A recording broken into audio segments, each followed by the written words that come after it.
Livro Com Cristo na Escola de Oração, com Andrew Murray. Lição 15. O poder da oração em unidade. Em verdade também vos digo que, se dois entre vós sobre a terra concordarem a respeito de qualquer coisa que porventura pedirem, ser-lhe-ás concedido por meu Pai que estás no céu. Porque onde estiverem 2 ou 3 reunidos em meu nome, aí estou no meio deles. Mateus 18, 20, 19 e 20. Uma das primeiras lições de Nosso Senhor em sua escola de oração foi não ser visto pelos homens. Entre no seu secreto, fique sozinho com o Pai. Depois de nos ensinar que o significado da oração é contato pessoal e individual com Deus, ele nos traz uma segunda lição.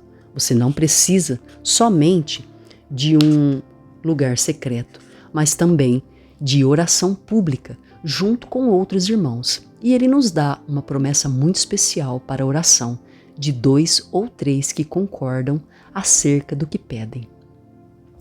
Como uma árvore tem sua raiz escondida na terra e seu tronco, crescendo a árvore tem sua raiz escondida e crescendo o seu trono à luz solar, o mesmo se dá com a oração para seu pleno desenvolvimento.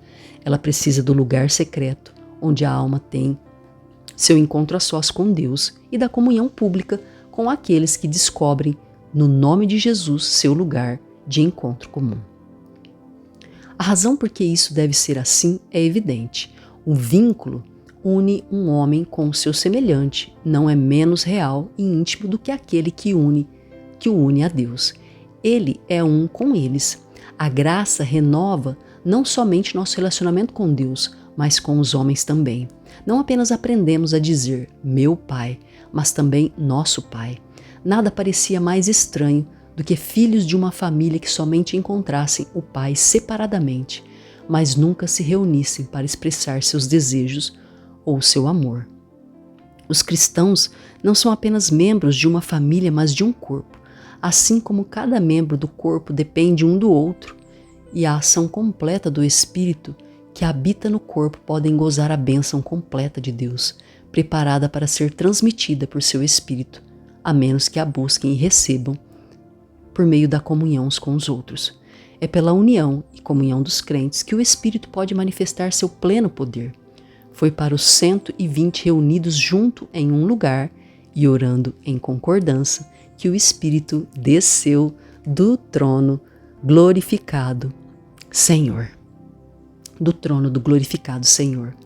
As características da verdadeira oração coletiva nos são dadas nessas palavras de nosso Senhor. A primeira é a concordância sobre o que foi pedido. Não basta um consentimento geral para haver concordância sobre algo pedido. Tem de haver algo especial, um assunto expressado de forma clara e unida. A concordância tem de ser em toda oração, em espírito e em verdade. Tal concordância deixará bem claro para nós o que exatamente estamos pedindo, se estamos de fato pedindo de acordo com a vontade de Deus, se estamos preparados para crer que temos recebido o que pedimos.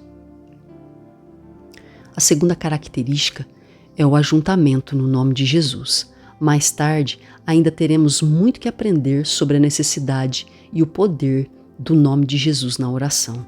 Aqui, o Senhor nos ensina que o nome tem de ser o centro de união pelo qual os crentes se reúnem, o laço de união que os torna um, assim como um lar contém e une todos os que vivem nele. Abre aspas, torre forte é o nome do Senhor, a qual o justo se acolhe e está seguro. Fecha aspas. O nome é tão real para aqueles que o compreendem e nele creem, que reunir nesse nome é ter o próprio Jesus presente. O amor e a união de seus discípulos atraem Jesus de forma infinita e irresistível, porque onde estiverem 2 ou 3 reunidos em meu nome, ali estou no meio deles. É a presença viva de Jesus pela comunhão de seus discípulos que amam e oram que traz poder à oração em que há concordância. A terceira característica é a certeza da resposta. Ser-lhe-ás concedida por meu Pai. Uma reunião de oração para manter a comunhão espiritual ou para buscar a própria edificação dos crentes pode ter sua utilidade. Mas não era este o propósito da recomendação do Salvador. Seu desejo era que ela fosse um meio de obter resposta segura e específica à oração. Uma reunião de oração sem resposta reconhecida à oração deve ser uma anomalia. Quando algum de nós tem desejos específicos a respeito dos quais nos sentimos fracos, para exercer fé necessária, devemos buscar força na ajuda de outros. A unidade da fé, no amor do Espírito, pode no nome e a presença de Jesus. O poder do nome e a presença de Jesus agem mais livremente. E a resposta com certeza vem. A característica de que houve oração verdadeiramente em unidade é o fruto, a resposta. É receber aquilo que foi pedido. Em verdade também vos digo, ser-lhe-ás concedida por meu Pai, que está nos céus.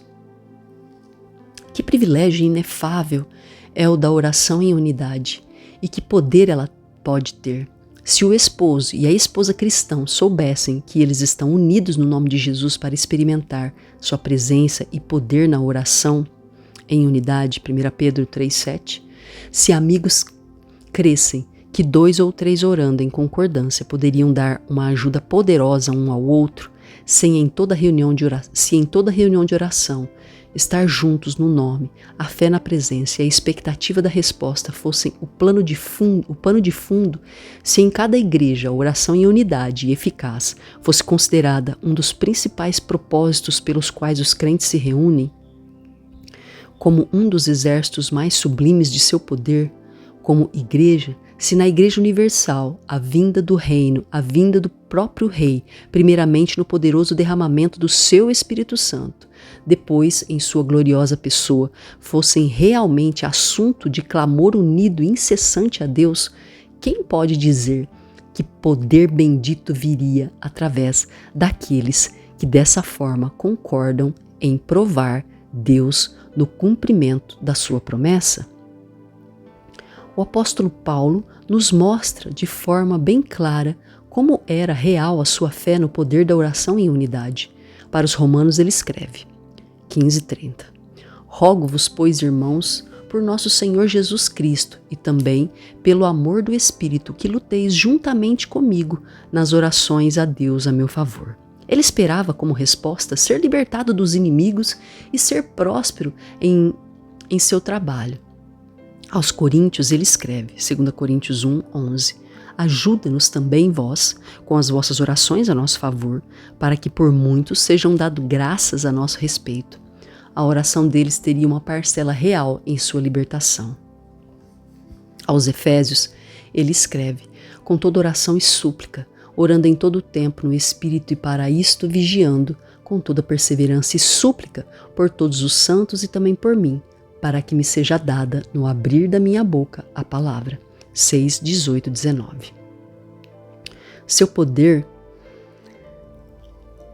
e sucesso no ministério fizeram-no depender da oração dos irmãos. Em relação aos Filipenses 1:19, ele esperava que suas tribulações resultassem na salvação deles e no progresso do Evangelho, pela vossa súplica e pela provisão do Espírito de Jesus. Aos Colossenses 4:3 ele acrescenta, uma exortação para continuarem firmes na oração. Abre aspas, suplicai ao mesmo tempo também por nós, para que Deus nos abra a porta à palavra, fecha aspas. E aos Tessalonicenses, 2 Tessalonicenses 3:1, ele escreveu, abre aspas, finalmente, irmãos, orai por nós, para que a palavra do nosso Senhor se propague e seja glorificada, como também está acontecendo entre vós, e para que sejamos livres de homens perversos e maus, porque a fé não é de todos. Fecha aspas. Fica evidente em todas essas passagens que Paulo se sentia membro de um corpo, dependente de sua simpatia e cooperação, e que contava com as orações dessas igrejas, para que obtivesse o que provavelmente não conseguiria sozinho. As orações da igreja era para ele um fator tão real na obra do reino como o poder de Deus. Que poder uma igreja poderia desenvolver e exercer se entregasse a si mesma ao trabalho de oração dia e noite pela vinda do reino, pelo poder de Deus e sobre seus servos e sua palavra, pela glória de Deus e na salvação das almas, a maioria das igrejas pensa que seus membros se reúnem como um só, simplesmente para cuidar um do outro e para edificar um ao outro. Elas não entendem que Deus governa o mundo pelas orações de seus santos, que a oração é o poder pelo qual Satanás é derrotado. Pela oração, a igreja tem seu dispor os poderes do mundo celestial, a seu dispor os poderes do mundo celestial.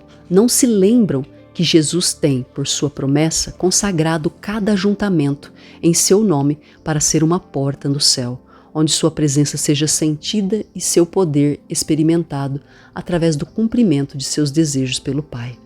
Não podemos ser gratos o suficiente a Deus pela semana abençoada de oração conjunta que a cristandade de nossos dias realiza todo ano.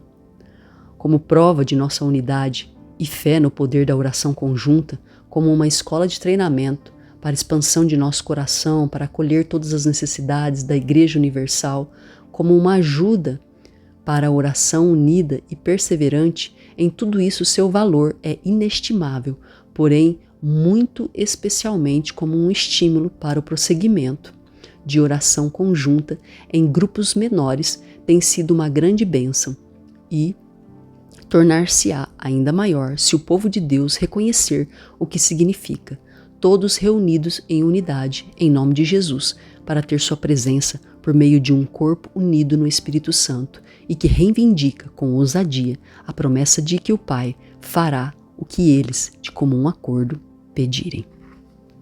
Oração. Senhor, ensina-nos a orar.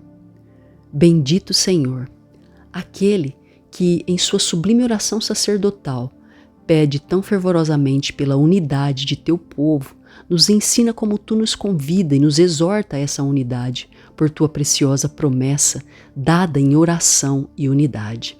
E quando somos um em amor e em propósito, que nossa fé em tua presença e a resposta do Pai. Ó Pai, oramos por teu povo e por cada pequeno grupo de oração que se reúne junto, para que sejam um. Remove, nós oramos, todo o egoísmo e interesse próprio, toda a estreiteza de coração e estranheza, que vivem a impedir a unidade, expulsa o espírito do mundo e a carnalidade pelos quais tua promessa perde toda a força. Que o pensamento de tua presença e o favor do Pai nos unam mais uns aos outros. Garante especialmente, bendito Senhor, que tua igreja possa crer que é pelo poder da unidade em oração que ela pode ligar e desligar no céu, que Satanás pode ser expulso, que almas podem ser salvas, que montanhas podem ser removidas, que a vinda do reino pode ser expressada. E garanta, bom Senhor, que no grupo em que oro, a oração da igreja possa ser de fato o poder pela qual teu nome e tua palavra sejam glorificados. Amém. Próxima lição: o poder da oração perseverante.